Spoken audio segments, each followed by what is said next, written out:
네, 안녕하세요. 35살 남양주 새암교에 다니고 있는 3남매 다둥이 아빠 최계명입니다.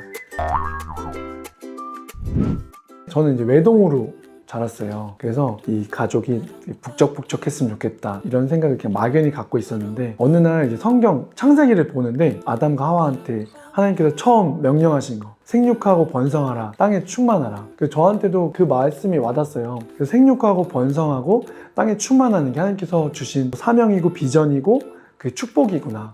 그때부터 아이를 많이 낳아야겠다 생각을 하게 됐고요. 이제 아이가 생기고 낳는 과정들을 보면서, 그러니까 이제 무에서 유를 창조하는 거잖아요. 우리를 그 하나님의 창조 사역에 동역자로 부르셨구나를 깨닫게 되었습니다. 그래서 지금은 기도하면서 넷째도 준비하고 있어요. 힘들기도 하고 막 어렵기도 하고 체력적으로 지치기도 하지만, 근데 그건 진짜 하나님께서 감당하라고 하시는 것 같아요. 그래서 그 북적북적하고 아이들 키우는데 또 은혜와 또 사랑이 있습니다.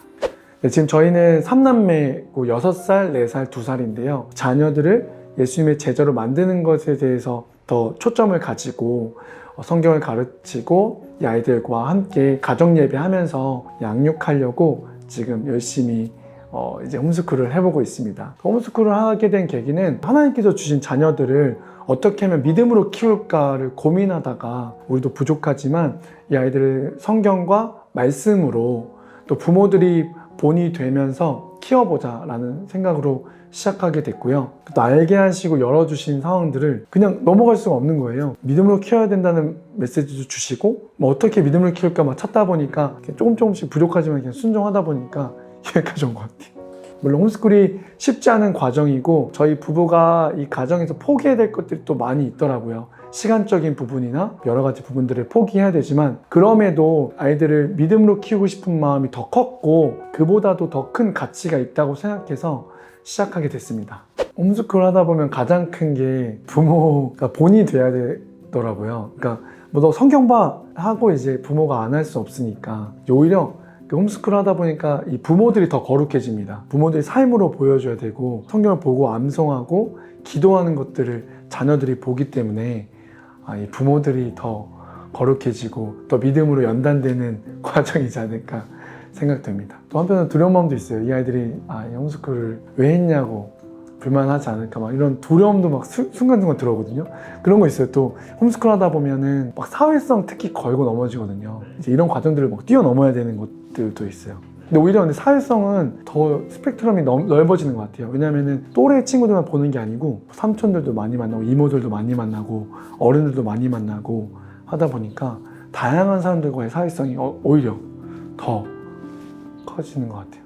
다둥이 아빠이기도 하고 뭐 사역이랑 사업들을 감당하려다 보니까 이게 진짜 체력이 많이 필요하다 생각했거든요. 그래서 시작하게 됐고, 그리고 이제 또 운동도 해야겠고 이제 말씀도 읽어야 되고 기도도 해야 되고, 저희가 이제 라이프 스타일을 하나님이 원하신 대로 살아가야 되는데, 그러다 보니까 뛰어야겠다고 생각했고 뛰면서 말씀을 들어야겠다. 일석이조의 효과죠.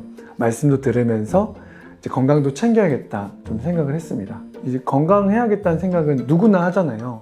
근데 말씀을 들으면서 깨닫다 보니까 하나님이 주신 건강도 주님의 소명을 이루기 위한 건강이 되어야겠다. 그러니까 내가 건강하고 내가 오래 살고 내가 잘 돼야 되는 건강보다는 정말 하나님이 주신 소명과 이 하나님이 주신 달란트를 활용해서 주님께 영광 올려드리고 주님이 원하시는 삶을 살기 위해서는 건강해야겠다, 이런 생각을 좀 들었거든요. 최근에 은혜 받았던 말씀은 디모데후서 3장 말씀인데요. 너희는 이것을 알라. 말세에 고통하는 때가 이르러 사람들이 자기를 사랑하며 돈을 사랑하며 자랑하며 교만하며 비방하며 부모를 거역하며 감사하지 아니하며 거룩하지 아니하며, 이 말씀들을 쭉 있는데 진짜 이 마지막 시대 때는 사람들이 자기를 사랑하고 돈을 사랑하는구나, 그리고 부모를 거역하고 감사하지 않고 거룩하지 않구나, 이러면서 제 삶을 또 돌아보게 됐어요. 내가 하나님보다 나를 더 사랑하지 않았는지, 하나님보다 더 돈을 사랑하진 않았는지, 그리고 감사하지 않고 거룩하지 않았는지, 그래서 저의 삶을 돌아보는 말씀이 되었고, 그래서 이 마지막 때가 될수록 더 말씀으로 겸비되어서 하나님 앞에 준비된 사람이 되어야겠다 생각을 하게 됐습니다. 어느 순간 이제 성경 읽다가 남은 자들이라는 그 단어가 딱 들어왔어요. 그러면 이제 사실은 남은 자들 찾으려면은 굉장히 힘들잖아요. 근데 이제 가피풀에는 이제 검색 기능이 있다 보니까 남은 자들 쳐보니까 남은 자들에 대한 말씀들이 쭉 나오고, 남은 자들이라는 말씀이 또 어디에 있는지, 구약이나 신약이나 어디에 있는지 이런 것들을 좀 찾을 수 있었거든요. 그 구절에 또 여러 가지 역본들을 또 비교해 볼 수 있어서 그런 것들을 보다 보니까 이 땅에 이 시대 때 이제 남은 자들 또 세우시는구나, 렘넌트들 하나님께서 준비하고 계시는구나. 그 뭐 바알의 무릎 꿇을 자는 7,000명 뭐 이런 거 나오잖아요. 그래서 더 세상이 악해질수록 이제 하나님께서 또 준비된 자들을 또 키우시고, 또 어둠이 짙을수록 그 빛이 더 밝게 빛나잖아요. 그렇게 하나님께서 또 이렇게 준비하고 계시는구나 또 깨닫게 됐습니다.